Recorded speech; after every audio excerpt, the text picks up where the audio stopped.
Hey guys, thanks for listening to the Endless Honeymoon podcast. The best way to support us is definitely to come see us live, and we're coming to a bunch of cities near you. We're going to San Francisco as a part of the San Francisco Sketch Fest on January the 24th. Will be my album release party. I'm releasing a all crowd work album. I'm very excited about it. I'm very proud of it. And if everyone, or even half or even 10% of the Endless Honeymoon podcast listeners were to purchase my album, it would make my album a huge success. So, how do we purchase that album, Moshe? Well, I will tell you. What you can do is pre-order it. You can pre-order it right now. And here's how you do that. You go to the URL orcd.co/crowdsurfing. orcd.co/crowdsurfing. Pre-order it now. It's really good. I'm really proud of it. It's what I do best is crowd work. So I think you're going to love it. You are a master, Moshe. Thank you, my dear. Could you teach it, do you think? No, I think it comes from within. If you are in San Francisco and you'd like to come to the Endless Honeymoon podcast live taping, we'll be at the San Francisco Sketch Fest that next night, January the 25th, with Matt and Morgan Walsh. Matt Walsh from the show Veep, Morgan Walsh, also a very, very funny comedian, and we'll be doing a live show. It's really fun. Then the weekend after that, I alone am going to the DC Improv in Washington, D.C., one of my favorite clubs in the country. So please come see me there. And then February 13th, 14th, and 15th, we're going to be in Telluride, Colorado as a part of the Telluride Comedy Festival. Natasha and I will be doing a very special Valentine's Day show. So come see us in the most beautiful city in Colorado. Actually, I don't even know if it's the most, but it's definitely a gorgeous one. And we're also coming to a bunch of places, aren't we? Yeah, well, let's post it on our website. Yeah, it'll be on our website. We're going to Fargo. We're going to Fargo, North Dakota. We're going to Dallas. Going to Dallas. New We're going York, to Denver. Chicago. We're coming to a city near you, so go to our websites and find out where we are coming and when. In the next few months, we're going to be all over this country doing what we do. So let's start the show.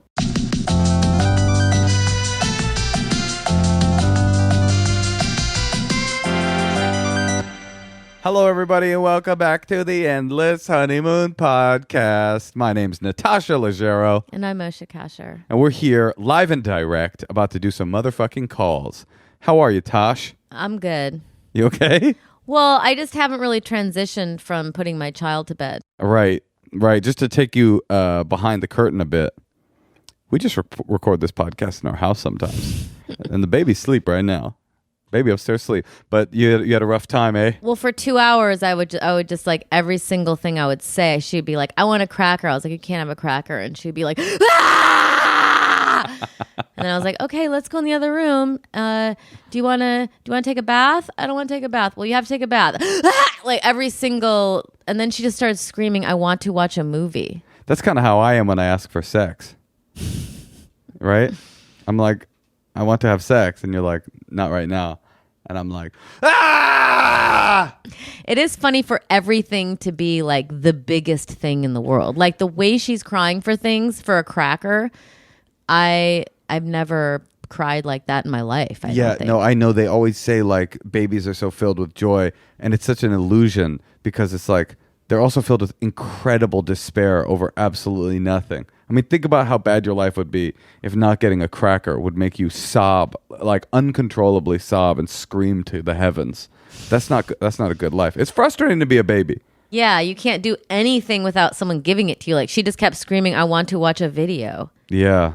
And I didn't want to give her my phone because I don't want her watching videos. Right, because I play her, well, when you're not around, I play her World Star video, the fight comps. How does she know about videos? Because I play her World Star fight videos. She's like, I want to do the thing that daddy's always doing. She loves it, though. She loves the fight comp. She loves when fools get knocked out, and then somebody else in the entourage will be like, you got knocked the fuck out! Like quoting Friday, because she loves Friday, because I play her Friday. And she loves Ice Cube, who was starred in Friday, because I played her America's Most Wanted, and Predator, and stuff like that. And she loves The Predator, the movie The Predator, because I played her that.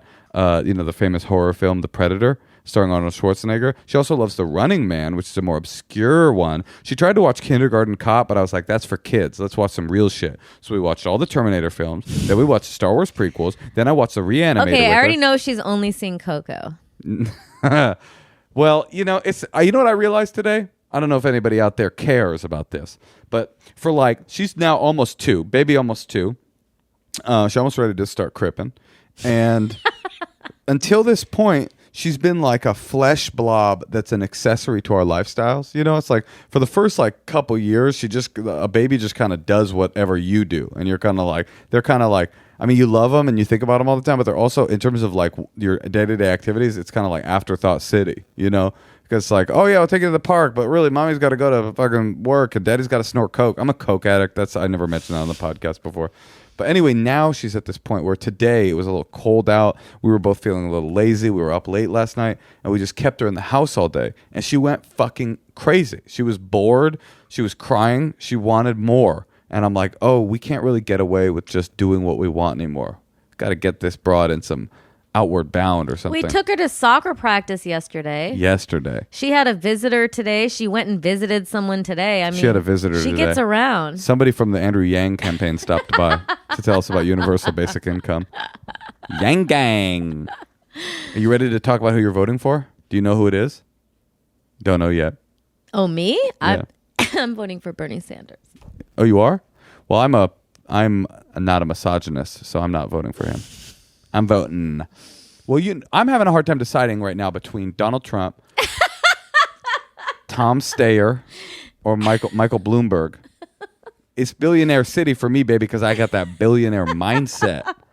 I'm trying to only vote for the billions. And Bernie, I like everything that he stands for, except when he talks about billionaires.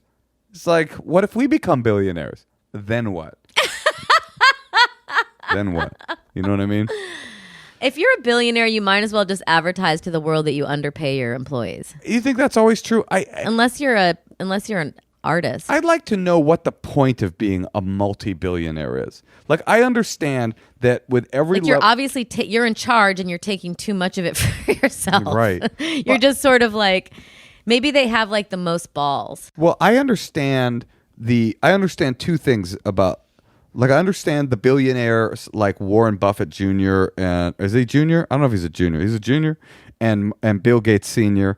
I understand that like God complex. Like, I've got so much money that I can save the world, even though sometimes their ideas of world saving are misguided. I get the mental process that's like, I'm going to use all this money and I'm going to change everything. Right? I understand the tech billionaire idea that's like, with all this money, I can create new technology that's really going to actually change everything. What's Silicon Valley's catchphrase? Tear them down and never look back, or what? They have like some kind of like catchphrase. Oh, I think it's get her done. No, isn't it? It's like disrupt things. Oh yeah, right. I know the one you're talking about. I thought you would know it. I should know it. I know the Google thing is do no harm. And it's worse. And I know the YouPorn thing is choke that chicken.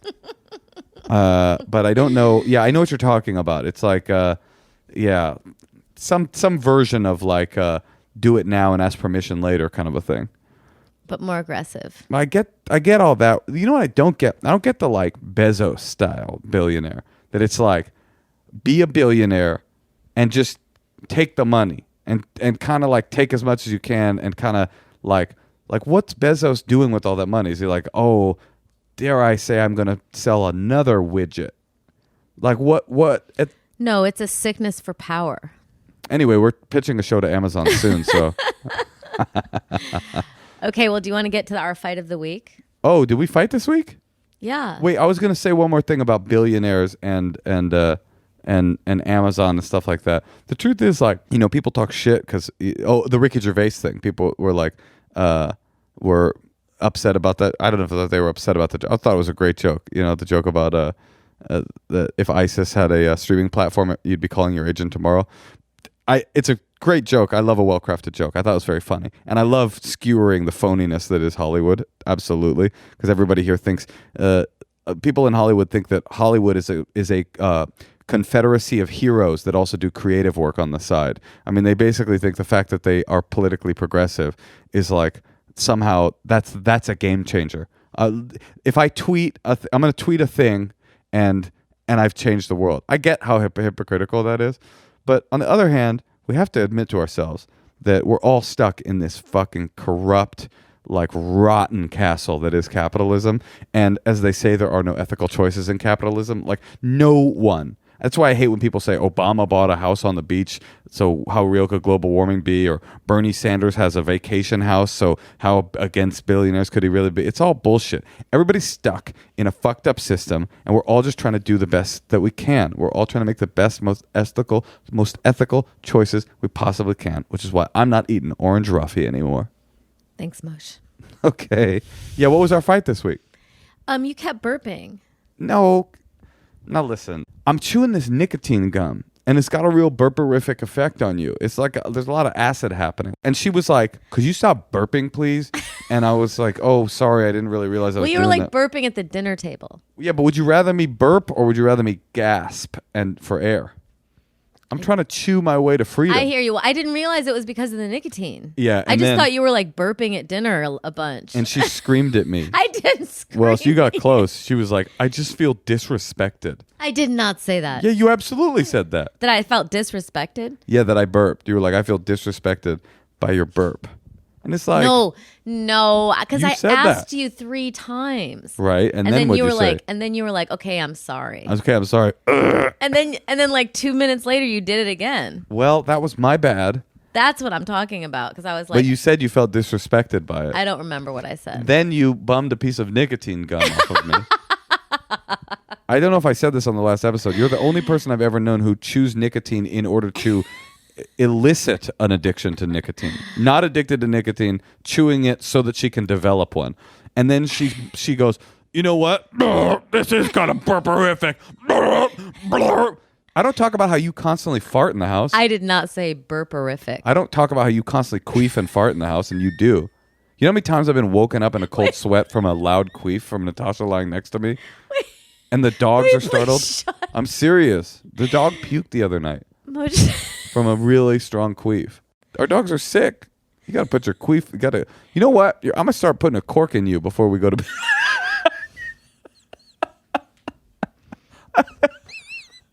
Okay, let's take some calls. It's a cork. An anti-queef cork. Oh, man. Anyway, Bernie 2020. Honey, Oh, yeah, Tosh? have you heard of honey? I have heard of Honey Honey. What is it? Well, this is actually a product that I've used myself before the podcast began. I always like doing ads for products that I've already been using. You know that I hate to pass up a bargain. I don't know if it's my DNA or what. But Honey is basically it's a plugin that you download, you sign up, and it's a little widget on your internet browser. And when you're shopping, you're about to do some online shopping, you literally just click the widget, click the Honey thing, and it will automatically populate it searches the whole internet Oh, to cool. find the different coupons that it finds for the thing that you are about to I purchase. love thinking of like you as a young man using coupons. I used to be a coupon clipper before the internet came around. You don't have to clip coupons anymore because Honey is around. I've saved money on things, and I think you should too. Honey has found its over 18 million members, over $2 billion in savings. Did you know Honey supports over 30,000 stores online, and they're adding more every day? Not using Honey is literally passing up free money. It's free to use and installs in just 2 clicks. So get Honey for free at joinhoney.com/honeymoon. That's joinhoney.com/honeymoon. Hey Tosh, Hey, Moshe. you know how sometimes I'll go to a candy store and buy over a pound of gummy candy and eat every piece one by one without stopping until it's all gone and I'm literally licking the sugar at the bottom of the bag until I have a crippling stomachache, and then sometimes the next day I wake up with a sugar hangover? Yes. I really wanted to find a way to stop. Thank goodness there's something called Sugar-Free 3. Did you know that the average American consumes 17 teaspoons of added sugar a day? That's over a pound a week! And cutting out refined sugars helps you have more energy during the day, sleep better at night, have healthier looking skin, and of course, lose weight. In fact, you could lose 5, 10, even 15 pounds in just 21 days by cutting out sugar. So what is Sugar-Free 3? It's a 3-week program designed by New York Times best-selling author Michelle Promaleko that will help you kick your processed sugar habit. What's cool about it is it helps you kick sugars, not carbs. You can still eat potatoes, fruit, whole grain bread, and pasta. So your Sugar-Free 3 program comes with a 21-day customized meal plan, hundreds of Sugar-Free 3 approved recipes to choose from, Easy food tracking, no need to count calories, never feel deprived of choices, and then the food label decoder so you can easily identify hidden sugars. All you have to do is kick sugar, and you can eat everything else. All of this is included on the Openfit app.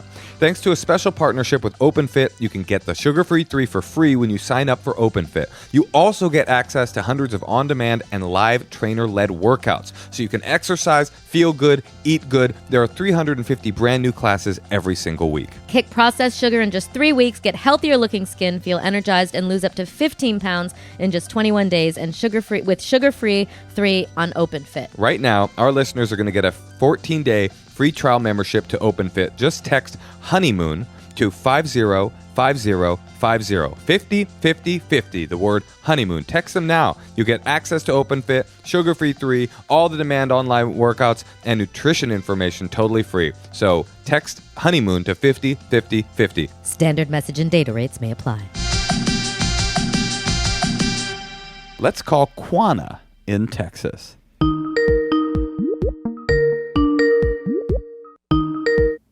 Hello. Quanah.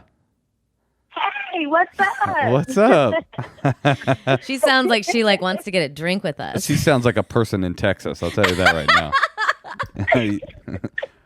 What kind of name is Oh Quanah? my gosh, I love you guys. I love the podcast. I literally listen to it every Monday. That's the first podcast I listen to. Oh, I love that. I love that. What does Quanah mean? Well, it's short for Quanah, which is kind of ghetto. So, I just dropped the SHA. But we're just going to go with Quanah. Well, it was very intriguing when we heard it. We were very excited to talk to you. I like it. So what's up? Yeah, let's get to the crazy Thank shit. you. You sound like you've had some crazy shit go down. What's happening?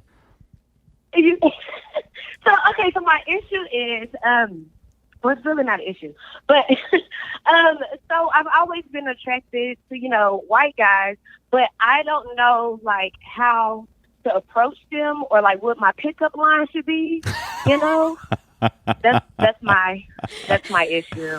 Well, I would say wait till the third date to tell them that it's short for Shaquana. That would be my first bit of advice.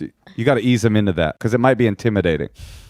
I was just about to say that. And then I'm already wearing braids and stuff. They probably get a little thrown off with that. Okay. Let me ask you, what kind of white boy are you into, Quanah? Are you into dorky white boys or do you like kind of hood white boys? No, not the hood white boys. Not the ones that's in motorcycle gangs and stuff like that. I don't know. No, I'd rather have the suit and tie white boys. The movie star white boys. Oh, okay. Yeah. You got to dream movie big. star white boys. So you don't like dorks. You don't like gangsters. No. You like No, not the gangsters, because if I wanted a gangster, I'll just stay in my, you get what I'm going. Okay, I got you. Okay, so how do you talk to... Wait, but why do you feel like you don't want guys to come up to you? Well, see, I think maybe I don't know if I'm intimidating them to even approach me. I try to give them the eye, Sure. And they don't catch on to the hint. Well, So I feel like I need to make my move. And I did one time, but that didn't go so well. What happened? What if you... Oh, yeah. So I approached the guy and I was like, hey, how you doing? I was in a sense trying to shoot my shot or whatever. And he was like, wait, my girlfriend's here, but if you meet me around the corner, we can still talk. Wait, no. I was like, okay, I had to exit quickly. I don't want any problems. Well, that's what happens though when you if you get aggressive with people too, because you might not know they might be on dates, Yes. You could kind of try to up your flirtation skills a little more, with guys. Mm-hmm. I don't know. I've always had a hard time making the move on a guy. Well, I can say this. It's I can hard. say this. It is difficult.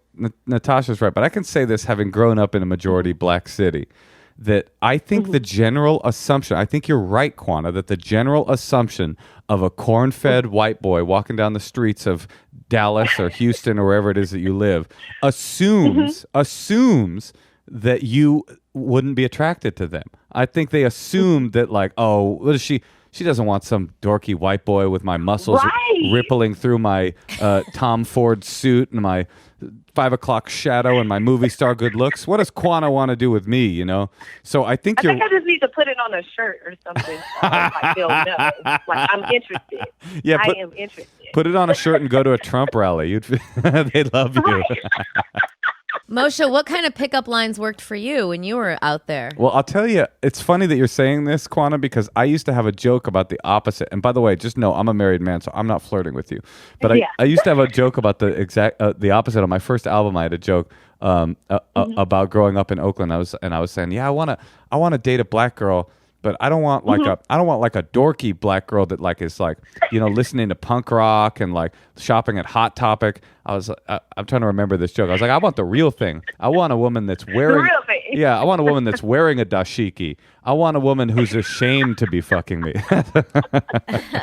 But anyway, okay. So how do you approach a white guy? This is interesting. I like this question. I mean, I think the answer probably is that you would do the same way you would approach anybody. I mean, I don't think there's a secret code for white guys. I don't think so. Well, I don't know. Like I said, like usually, you know, with dating within my race, like I can just, you know, like give them the eye, like they can pick up on signals and come over and talk to me or something like that. But I feel like I would have to approach the white guy because I feel like they'll think, they'll feel intimidated by me. So that's why they don't approach me. I don't know. I don't think you're wrong. I think you're 100% right. I think probably.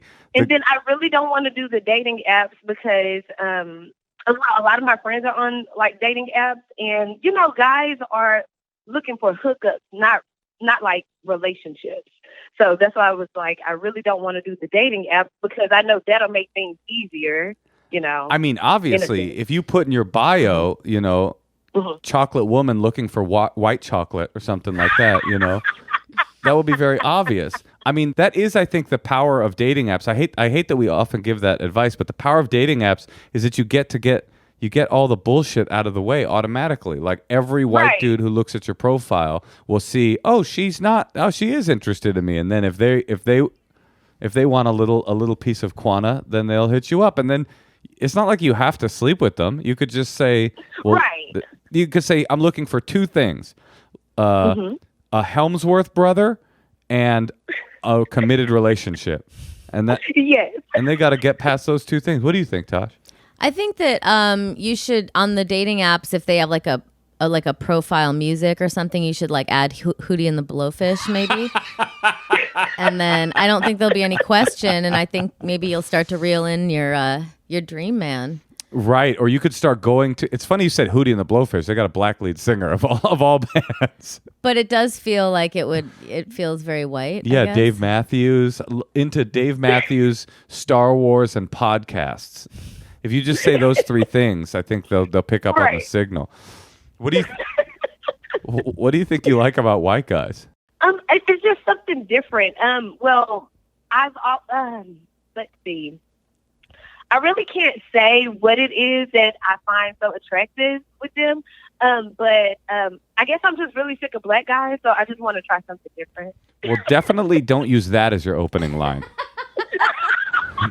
Don't walk up to a white guy racked with white guilt and just say, you know what, I'm sick of black guys, so you'll do. Sick of black guys. Trying something different. But I've always found them attractive, but I can't really I can't tell you, I can't put my finger on it what it is, but I'm definitely attracted to white guys. I just don't know how to approach them. Wait a minute. Or how to get them to approach me. Quanah, have you never been with a white guy? No. Oh, shit. The plot thickens. This is amazing. Did this change the game? Oh, I love this. This is amazing. I mean, there's a lot of problems though. You know that they don't wash with a washcloth, right? Do you know that? Wait, what? Do you know white people don't wash with a washcloth? We put the soap directly What do they use? The soap directly on the butthole. Oh, that's gross. I know it's a heavy blow. But no, white people are. They don't use a sponge or anything like that. No. Are you sure you want to go down this road? I don't know. It's making me second guess. They put the soap right on the butthole. They scrub. You know, the logic is, I guess, that they think that soap is clean, and so the barrier of the butthole can't get past the soap. But I know that's got to be a rude awakening. So Moshe, you don't use washcloth? What do I do? You asking me? Listen, I do. Here's what I do. Since you asked, I use shower gel, and I pump the gel onto my hand, and then I use my hand. But no, I don't use a washcloth. I know. That's what I do too. I know. That's gross. I know. Black people think that's gross. That's true. And I get it. You know, it's funny. It's a thing that I heard about. Like, why can't you use a washcloth? Like, what's the issue with the washcloth? I mean, there is no issue with a washcloth. It's just that it's not a part of our culture.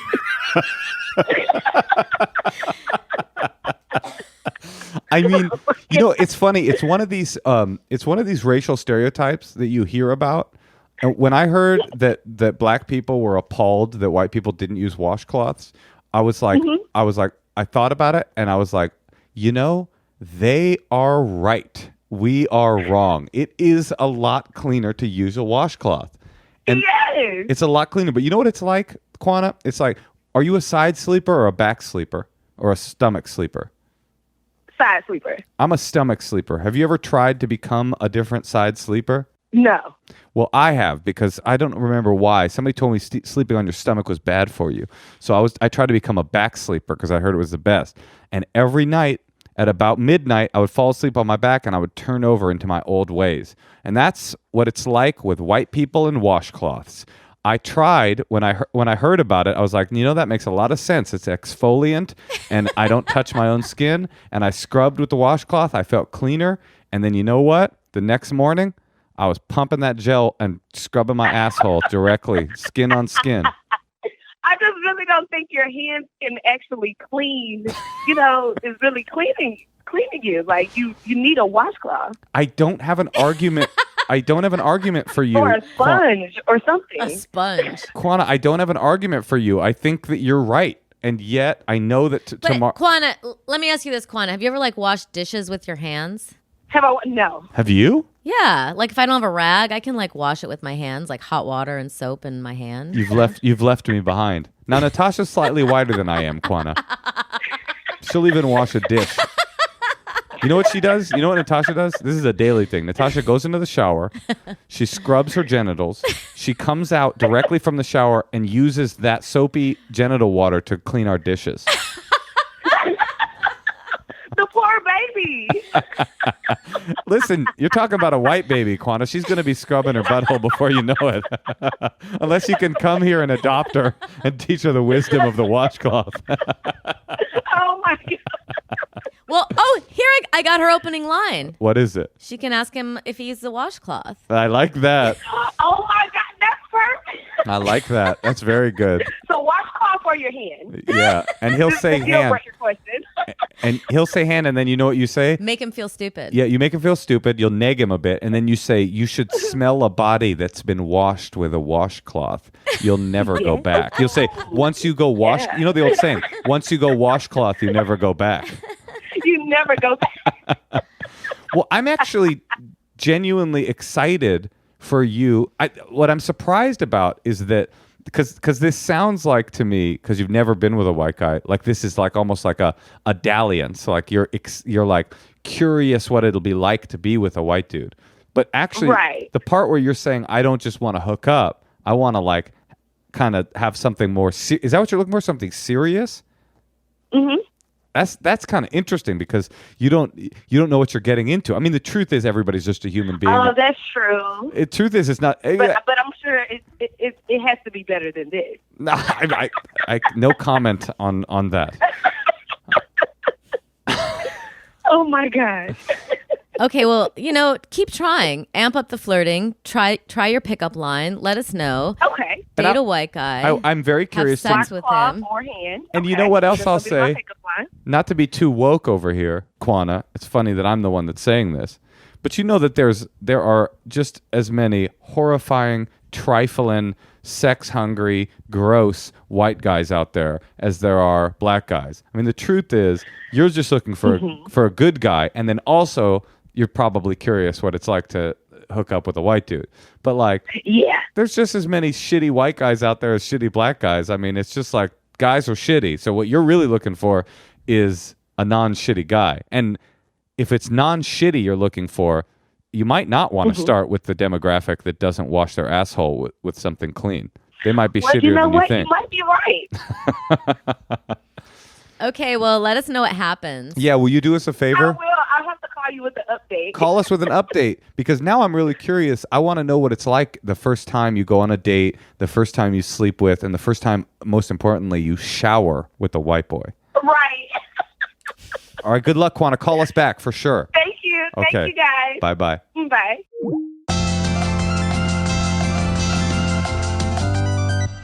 Man, I am still reeling from that call. Quanah. It is a challenge. It's not fake. I really do think that your average white boy assumes wrongly that a black woman wouldn't want to be with them because they're dorky or because of cultural differences. And I think that that if she knows what she wants, she probably got to go get it. What do you think? I think that you should fuck whoever you want. Well, I agree with that. Thank you, Tosh. I felt like a permission to. All right, let's do some secrets. Hey guys, this is Frog Guy, Frog Boy. He's back. I don't know. I was trying to be funny, I guess. It didn't work. So to answer your question, I was actually 8 when I was dipping those frogs in acid. Something that I totally regret doing as an adult. But when I was a kid, Natasha kind of hit it on the head. It was really my parents' fault because there was just no parental supervision. And so I kind of put a lot of blame on them. So then there was the other secret that I wanted to tell you. Also because of the lack of parent supervision, when I was like 10 or 11, I guess, I don't know. I would go into chat rooms, AOL chat rooms, and go into the gay chat. I'm straight, but I would go into the gay chat rooms, and I would entice men to meet me at the intersection of where I lived, which was a pretty busy intersection. And I would ask them to walk down the street that I lived on, and I would tell them that I would meet them, you know, as they were walking down the street, but we couldn't meet in my house for obvious reasons. And I would do this frequently and just watch men walk down my street looking for a 12-year-old boy. Oh my God. And I don't know why I did that. I guess it was like really exhilarating to watch these like guys walk down my street when I was a kid. Just like, you know, sort of peering through the curtain and watching this. I don't know. I was bored. That's what I figured I would do with my time. The pool had been, at that point, repaired. And there were no more frogs living there. But I wouldn't have done that when I was 11, I don't think. But that's it. That's my other secret. I guess it's not as crazy. Well, maybe. I don't know. I don't know if it's as crazy, but yeah. Well, okay. I'll talk to you later. Yeah, it's as crazy. Yeah, he's like, I like to torture two kind of organisms, frogs and pedophiles. Those are the two I like to just lead a pedophile on. I mean, that was so funny. I loved that. That's so awesome. Sounds like he's kind of maybe he comes from an affluent family. They had a pool. Their house is being rebuilt. There's no parental supervision. He's kind of doing whatever he wants. He seems like he has a high IQ, and he just seems like he's just self-amusing himself. I mean, I do want to know if he was masturbating watching the guys. I don't think he was. I think maybe no. It didn't feel sexual. It felt more like a social experiment. Yeah. Although when I was a kid, you know, I used to call a lot of phone sex lines, and when I got busted in all the phone sex lines, I was no longer able to call them. I was kind of like addicted, you know, and I would call the gay ones because they were free, and I would just be like, "This'll do," and I would have gay phone sex when I was. Well, how old were you? I don't know, 13. You were having gay phone sex at 13? It was fucked. There was some things going on. Really? No, not really. Let's take another secret. That's not normal, right? I mean, You're is having it gay not? phone sex at 13. Well, is it normal to have regular phone sex? Regular. Sorry, is it regular? It was regular. Well, to have straight phone sex at any 13? kind of phone sex. I was having but a then lot. you're also not a gay man, so it just seems like Yeah, but it's like it'll do. It'll do. Still some voice going like, "Oh yeah, give it to me, raw dog, baby." Yeah, realize your real, actual sexual identity that you'll stuff underneath your subconscious well into your 40s. You'll even get married and have a family, and then eventually admit to yourself who you really are when you're 50, and you'll come out of the closet, and then you'll do a comedy special about that. It was stuff like that, Have you ever looked at lesbian pornography? yeah. Are you bisexual or gay? No, but Booyah! I'm more stuck on the idea of what you are saying to these phone sex operators. I would be like, oh yeah, they weren't operators. No, these weren't operators. These were like like chat, like free chat rooms. Were you No, typing it? no, or I was on the phone. So what would you say? I'd be like, hey, I am a 18 plus man named Bruce. Come on, pump it. Would you try to be someone else? Well, I would try to sound a little older. Okay. I wouldn't be like, hi, I just dipped a frog. And how would you know what to say? Because I was horny. I had all this You'd experience. be like, ooh, my penis is so big. Yeah, hey, my penis is larger than average. I've got hair all over it. I have hit puberty. I had hit puberty at that point. I was masturbating. I would not have known what to say on a phone sex line, though. Really? No. Well, At 13? I wonder what percentage of women have called phone sex lines. I would say less than 1/2 of 1%. I'd say it's a pretty male-dominated. Oh, it's mostly men. Yeah, so it's like a man calling and there's a professional on the other line. A man calling and there's one of that man's lover on the other line, or a man calling and there's another man on the other line. Anyway, I don't know. I mean, do you think it's that weird? I mean, I guess it is weird. I'm kind of regretting admitting it on a podcast. No, but I think you were very sexually mature. Oh yeah. Like Yeah. your grandma told you to make girls come. She did at that. Yes. It was a nice afternoon. One time I was in my bed with a woman and I was going down on her. I was young too. I was probably 16. I was in between her legs and I had the covers pulled up over my head. So it's like, can you picture it? Picture it. Natasha, picture it. So I got the covers over my head. I'm laying down fully prone between her legs, right? Going down on her. We got it, Moshe. And my mother, I heard the door open and my mother was at the door. And with muscles that I did not know I possessed, it must have been ab muscles because I was on my fully lying down.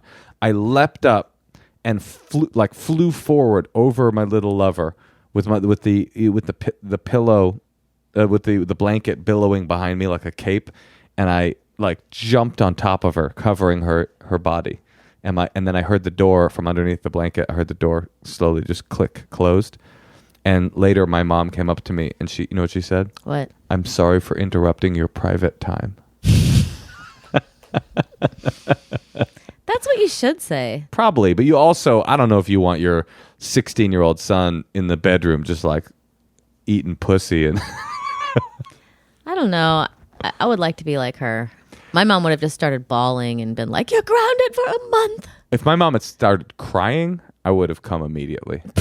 No, I don't. It's interesting. It's a real splitting of the difference. But I would have never had a guy over in my bedroom. Like that. Our house wasn't really set up where I was like, wasn't safe like that. well, to bang. No, not really. I did. I had a lot of mom in the next room bangs. Also, my mom was deaf. She couldn't hear the women moaning at the top of their lungs, just saying, "Oh, this is the greatest sex I've ever had." Oh, 16-year-old Moshe. Oh, or the men on the phone on speakerphone. Oh, pump it. Anyway, thank you for calling back, Frog Guy. If you got any more secrets, they seem to be getting more interesting by the second, so call us back. Hey, how you doing? I work for an old order Mennonite Mason, and I love it. But he's very concerned about my salvation and wants me to go to church, and that seems to consume a great bit of his time. So, in order to get around this, I did, and still do, drive to church while the service is going on, take a dump, and then I leave.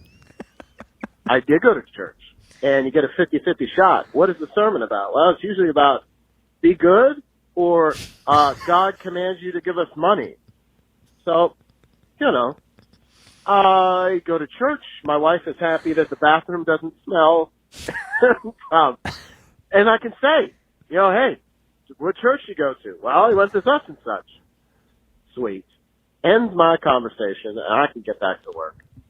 Thanks, guys. Love your podcast. Wait. Wait, so his church, he just drives to church to take a shit. Yes. And how does his boss know that he's gone to church just because he's driven to a church to shit? It's not even the same church. Right, is the mason going back and forth on a buggy, going like, well, yes, there is thy car. Thou car has arrived at the church house. I like that every Sunday he knows when he's going to shit. I too. know, so much planning. It must be the night before. He's like, ooh, I'm not feeling well. He's like, oh, God, where's Natasha's vagina cork so I can make it to tomorrow at church because I got to take an old dumperoo. Yeah, you know what, dude? You're not religious. So have you ever considered lying to your boss and saying, yeah, boss, I go to church all the time? Or even more, saying to the boss, I love you, sir, but my salvation is my business. Wait, this is so cute. So he is just going so that he doesn't have to lie to his boss? I guess so. But also, why can't he just tell his boss, I don't go to church because I'm not religious? Because he feels like that guy is going to be like completely preoccupied. He's not going to, and he loves his job. So I hear him. If a job is really important, and why would you? Yeah. No, I like. What were you saying? Well, it's just really important to like what you do. And so he loves his job. And if it makes this man happy to think he's going to church, you know what it is? I'm realizing making even the smallest sacrifice, even the smallest fecal-based sacrifice for someone else, so that they can feel good throughout the day. That kind of brotherly love, that kind of concern and compassion for your fellow man, you know what it is?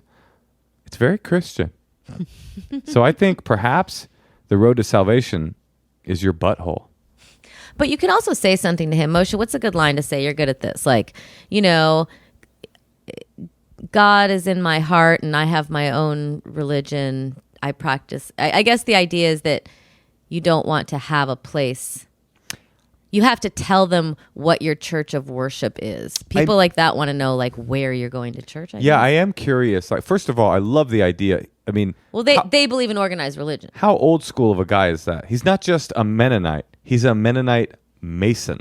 Right. He's like, that's a man that's grinding his corn by stone. So it's possible he doesn't fully appreciate somebody saying, I'm just... My salvation is my own business. I do wonder if he does the shit in the church thing because he will get fired, or because he loves his boss so much that he doesn't want him to have to worry. If it's the latter, I kind of like it. If it's the former, that doesn't sound like a good boss at all. That doesn't sound like a very Christian man at all, if I may say so. Well, anyway, okay, God bless you, and God bless your poo-poo. Okay, let's take another secret. Hey guys, big fan of yours. Well, my secret is I do food delivery, and sometimes I try some of the food. I sometimes have like the fries. They get fries. This one time someone got a shake, and it looked really good, and I took a little sip of it.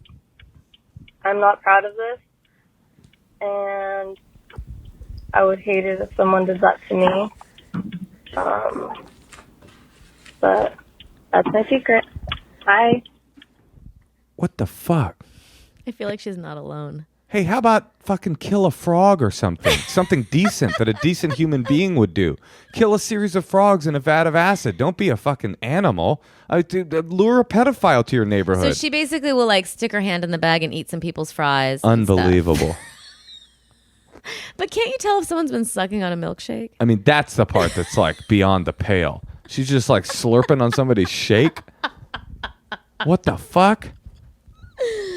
You got to stop listening to our podcast, miss.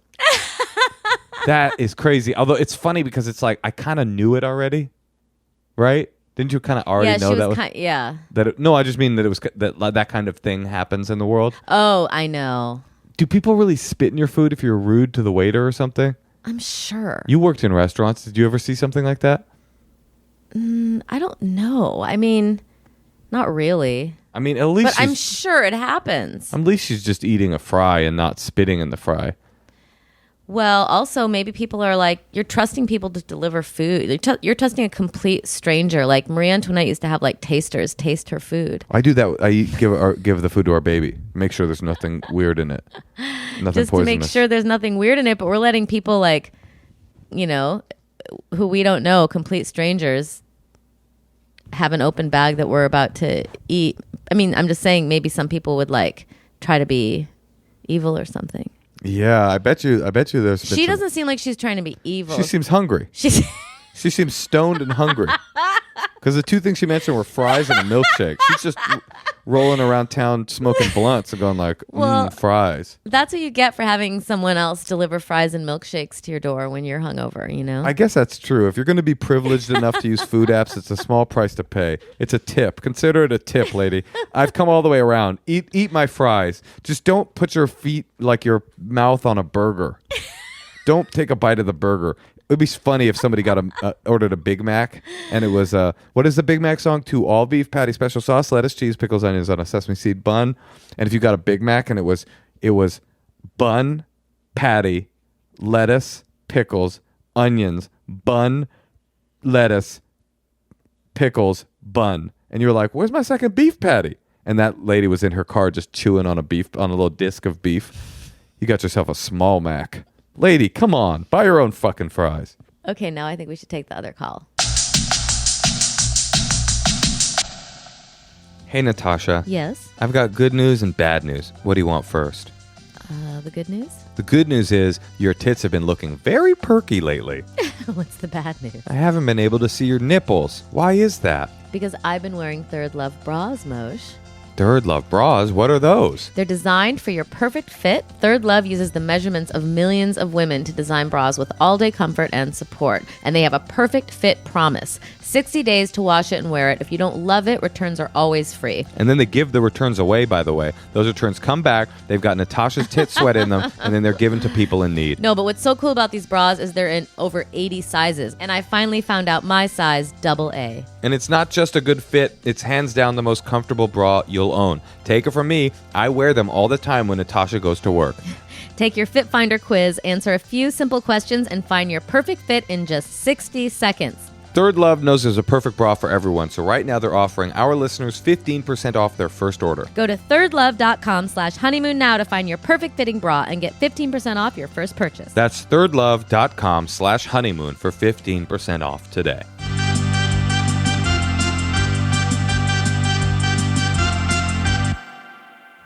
Hey, Tosh. Hey, Moshe. I got bad news. What is it? You know that side hustle I have of selling your used underwear online? Yeah. The shipping costs are out of control, and I can't keep track of all the demand. Well, thank goodness, there's Shipstation. For people that sell stuff online for a living, we have a way to help you make your 2020 much less crazy and much more successful. Shipstation makes managing and shipping out orders a breeze. You can import orders from any sales channel. You can ship with any carrier using our deeply discounted rates. We automate just about any shipping task. With Shipstation, you'll spend less time on shipping and more time growing your business. No matter what you're selling or where you're selling, Amazon, Etsy, your own website, Shipstation brings all your orders into one simple interface, making them really easy to manage from any device, even your cell phone. Shipstation works on all major carriers, including USPS, FedEx, UPS, so you can compare and choose the best shipping solution for you and your customer. There is a good reason that Shipstation is the #1 choice of online sellers. Ship more in less time with some of the best rates available anywhere. Get this year off to a great start at ShipStation.com. Just use our offer code HONEYMOON to get 60-day free trial. That's 2 months for free, no hassle, stress-free shipping. Just visit ShipStation.com, click on the microphone at the top of the page, and type in honeymoon. That's ShipStation.com, enter offer code HONEYMOON. ShipStation, make ship happen. And now we're going to call Geneva in Billings, Montana.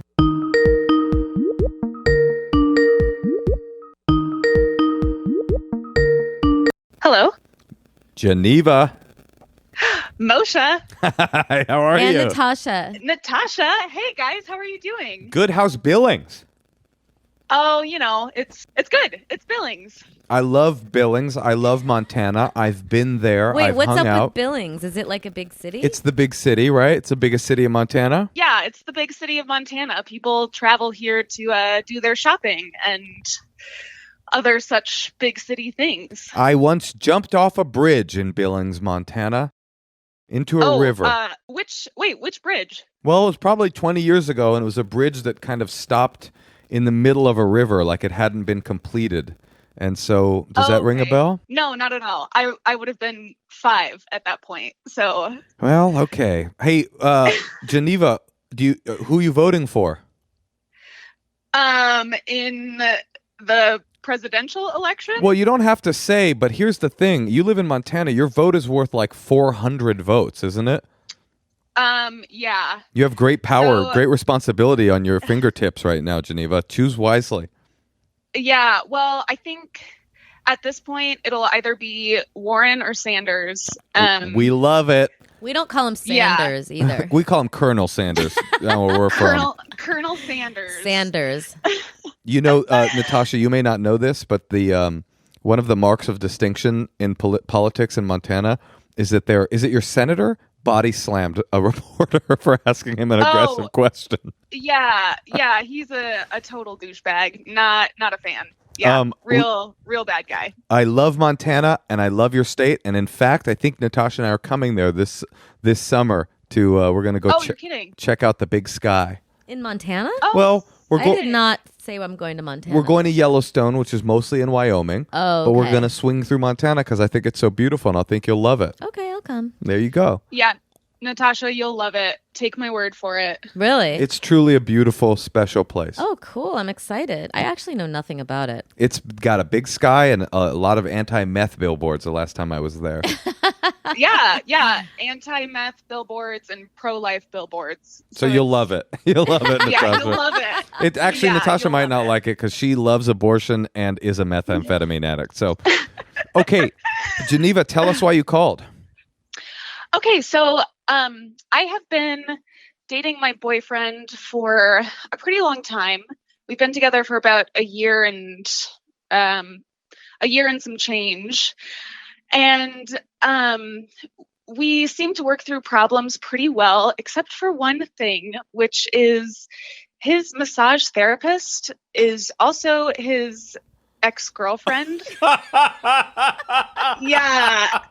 And like, this is a very, very serious ex-girlfriend, like considering marriage. And every time we talk about it, it ends up in a really big fight because I feel like he doesn't understand why that makes me uncomfortable. and How he often feels does he get a like- massage? How often? Every Tuesday and Thursday. I think, I would say every 2 months maybe. But yeah, it's still. So it's like, happened like 8 times. Yeah. And Yeah, I didn't- that's a lot, I think. Yeah. And I To have your didn't find out- ex-girlfriend give you a massage. Your fiance. Okay, that's weird, right? Oh, Geneva, And- Geneva, it's so weird. I mean, it's Okay. beyond weird. But okay, honestly, I feel like I might even have just needed validation to know that like my feelings are accurate because Well, I want to know some of the things you're bringing up to him. Like, are you like, couldn't you use a different massage therapist? Like, Right. obviously, that's the first thing you'd say. What does he respond with? Why does he need to be with her? Right. I was going to say, Geneva, Right. what's weird, it's definitely funny and the most funny thing I've heard all night. And I've heard some very strange shit in the last hour that you'll hear on Monday. But it's definitely funny that he does that. But what's weird and making me like alarm bell is that he doesn't respond well when you say that makes me uncomfortable. Like, I want to give him the benefit of the doubt. Look, it's Montana. You don't have a lot of people. There's probably 4 massage therapists in the entire state. Is she a professional Yeah. massage therapist? Great question, Natasha. Yes. Oh, yeah, that is a good question. Nope, she Yes, works at she- the fish farm. She's a salmon fisherman. Oh my God. Wait, but let me ask you this: has there ever been anything around the massage, like where he was then supposed to come home afterwards, but then he's like, "Oh, I'm going to stay at this massage," or does it, or No, it all feels very on the level? It's just he won't give it up.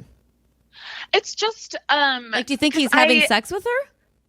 No, I honestly don't feel like I don't have any suspicions at all, but it is just the idea of him being like butt ass naked in a room with his ex-girlfriend, and it's just the idea of it that makes me really uncomfortable, especially since I don't know this woman, I've never met her, and she just seems like this very secret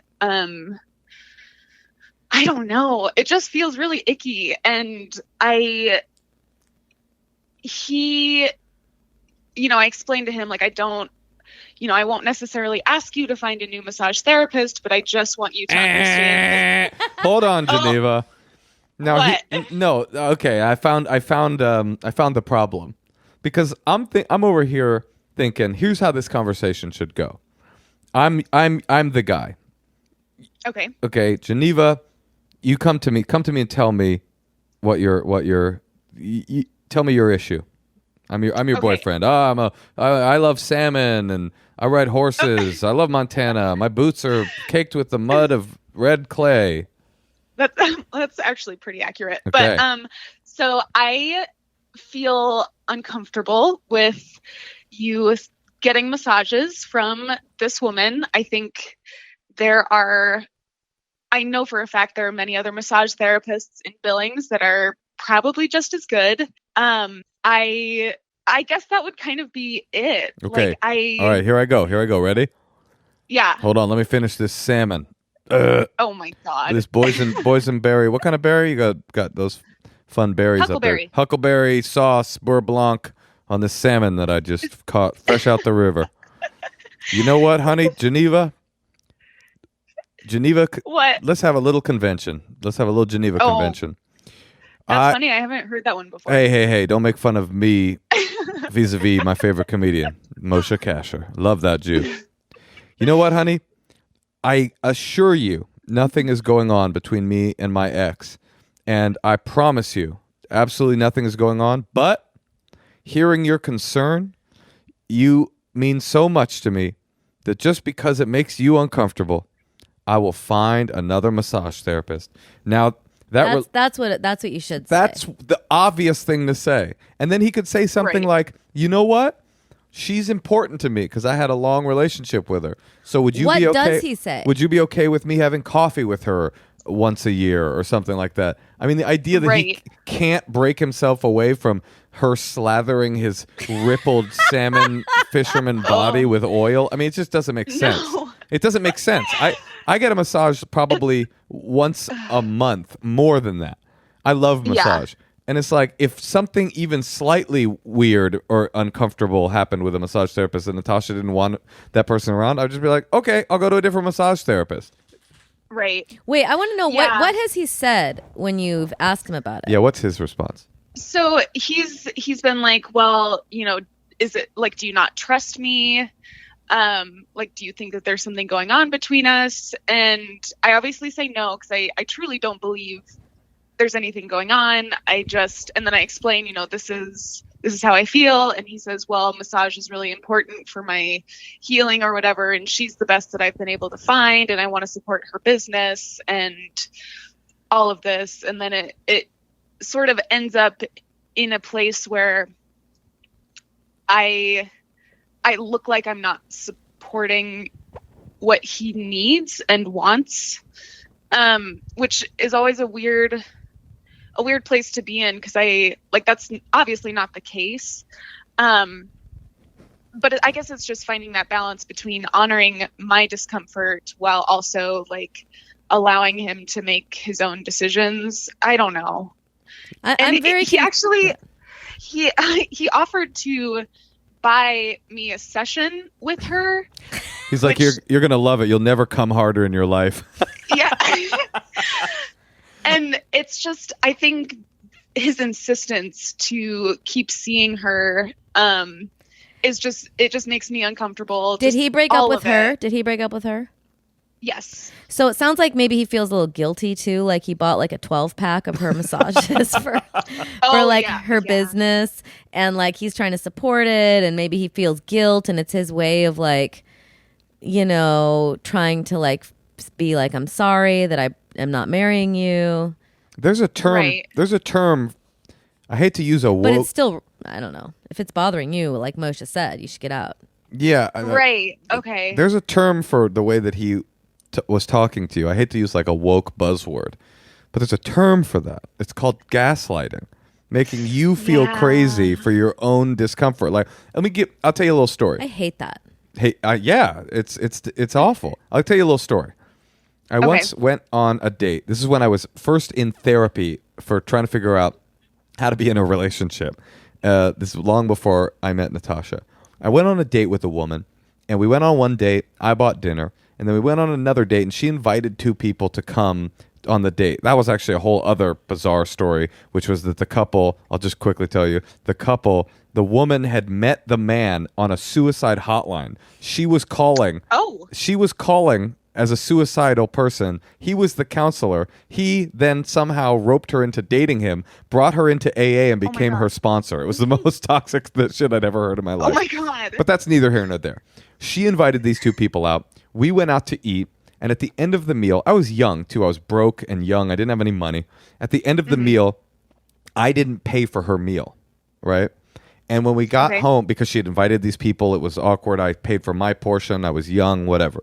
Well, we got home that night. We'd been dating. Everything had been kind of exciting. She kind of freaked out on me and was like really upset that I didn't pay for the meal, felt devalued, blah, blah, blah, whatever. I went and talked about it in therapy the next day. And she said, it's okay that she felt that way, that she felt devalued, or that she wanted you to pay for the meal. But there's no way she's never heard of someone going Dutch. There's no way that was a new concept, that it just like she couldn't believe that someone had gone Dutch on a date. That's how I feel about your boyfriend. Like he has the right to feel defensive of this relationship with this woman. And assuming he's not doing anything untoward or weird, he has the right to feel defensive of his relationship with this woman. He has the right to say, it weirds me out that you think this is not cool. But there's no possible way he's stupid enough that he can't imagine a world in which his current girlfriend would be uncomfortable with regular naked massages from his ex-fiance. It's not, and that's how he's talking to you. He's talking to you as though he's never even heard of a person so crazy and paranoid that they wouldn't be totally comfortable with regular nude oil rubs. Unless he's like really deeply not attracted to this woman. His ex. No, but even then, he still has to give Geneva the conversation could be, I wouldn't like it, but it could be, look, I know you're uncomfortable with it. I get that you're uncomfortable with it. You're totally reasonable to be uncomfortable with it. Here's why it's not weird. But it's not that. It's, what are you talking about? Don't you trust me? I think why are you being paranoid about me? Don't you understand that massage is important to me? It's like complete, like, psychic gaslighting. I hate it. I don't like it. But also Geneva needs to be a little more strong and needs to say, it's not that I need you to find another person. It is that you need him to find another person. 100%. And you need to be, plan your 3 sentences you want to say and repeat to him over and over the next time you have this conversation. I've thought about it. I don't know if it makes me unreasonable or not, but I do need you to get a new massage therapist because I'll never be comfortable with this relationship. And do you think she needs to say anything? Because like saying it's not that I'm saying that I think that you're cheating on me. Do you know what I mean? Because he's going to take it there. Right. I mean, so like what's a thing she can say to absolve herself from that? I usually do a thing. I usually do a thing. I say, hey, okay, you think this is totally normal? Let's ask 5 of your friends and 5 of my friends if they think it's normal. Let's take a little poll of the room. And if you ask 10 people in Montana, that's an entire town. That's a whole district. I mean, seriously, run this up the flagpole to see if this doesn't stink to anybody else. Like, I mean, I'm pretty liberal, and I have relationships with pretty much all of my exes that I've dated, and I'm friends with them all. I go hang out with them. Natasha's met a lot of them. I don't I would never say, "Can I get a regular massage?" I mean, Yeah. it's just like, even though I would know I could trust myself, I know it would probably make her uncomfortable. Yeah. And the fact that you've makes told him sense. repeatedly that it makes you uncomfortable 8 times, however many times how many times have you guys had this conversation? Oh, man. Well, gosh. We've probably had it 3 or 4 times. I didn't find out until about 6 months into the relationship. Oh, so That he's doing he it was- behind your back too. On his back, behind her back. Yeah. I mean, here's the thing. You mentioned a phrase when you were talking about it, honoring your own discomfort. That's what you said, right? Yeah. So you're spending a lot of time trying to honor your own discomfort, and your partner, the man who you love, is spending approximately 0 time trying to honor your discomfort. He's only trying to honor his own comfort. And there's other sources for massage therapy in Montana. I guarantee it. That's how they talk in Montana, Yeah. right? It's like Cajun. Guarantee. You're all Cajun in Montana, right? I mean, Yeah. It's You can not- even Google a few places if you want. Because it sounds like he needs something specific. Yeah, I have done that. I have offered other places with contact information Well, that here's have come highly recommended. Yeah, Natasha's 100% right. The new phrasing you have to use is, I've tried to get over it and I just can't. I'm still uncomfortable. I am asking you, and I need you to find a new massage therapist. I'm not even telling you need to end your relationship with your ex. You can still, see her from time to time and get a coffee if you want. But you can't. I can't be comfortable with you getting naked with her in a room. It's just like common sense, dude. And then ask 3. Go into a random Huckleberry store in Montana and ask the darling old Montana ladies, what do you think of this? Man, I can't wait to get to Montana. Everything you've said, even making fun of it, sounds awesome. Elderberries. Yes. Oh, wait. By the way, when we come to Montana, Natasha and I are massage freaks. So if you could get us her contact information, we would really appreciate that. Oh my God. You can do this, Yeah. Geneva. Good luck. Have the conversation. Okay. Honor your discomfort Okay. and make sure the person that you love honors it as well, because that's important. Okay, that is very, very helpful. Thank you guys so much. Good luck. Bye. Okay, thanks. Bye. Bernie 2020. Yeah, man. I mean, my gosh. I want to give the guy a little bit of credit. And assuming he's totally doing it innocently, I assume that that's true. And I understand the instinct as a man to say, I had a life before. I'm not going to change every part of my life just because I have a new partner. But this is a little bit much, Right. I mean, how could he not? And also, how could he not be a little bit like, she's touching my naked body. She's touched it so many times before. Well, he might not be into her. Geneva? No. The new lady. Yeah, you might No, be right. his ex-fiance. I'm sure you're so right. So he's justified it in his head Right. that there's nothing wrong with it, and she probably is really good at massage. She probably has a past injury. Totally. So he needs PT kind of, and she does a little bit of that, and she doesn't charge him too much because those things can be really expensive. Right. So part of it is just him and he knows that he's not cheating on her probably. Right. So he's just it's not that big of a deal. But from my perspective, But it makes her uncomfortable. Exactly. From my perspective, assuming he's not cheating, it's like it should be enough that the person you're with is uncomfortable every time you go heal your body. Your partner is deeply uncomfortable and racked with insecurity. It should be enough not to give up massage. If she had called and said, my problem is that my fiance goes and gets massages regularly and I'm just uncomfortable with women touching his body, I would have been like, you need to get over it, Geneva. Fucking grow up. I mean, honestly, yeah. And also working with someone, I don't know, it just feels like that's very close to be with someone. Yeah, I'm with you. Well, we've come to the end of another episode. We've had some highs and we've had some lows. If you guys would like to be on the podcast, we'd love to have you on. You can email us here. You're a listener. It seems like we're getting more and more calls from listeners. Email us at endlesshoneymoonpod@gmail.com. You can also call our phone number and leave a secret. But we would love that if you called and asked for some advice. We love talking to you. We love having you. And you should also come see us live. You probably heard our dates at the front of this episode, but come see us live when we come to a city near you. Tosh, that was a fun episode. And I love getting massages with you. And you know what else? I feel disrespected by that. I love you. I love you too.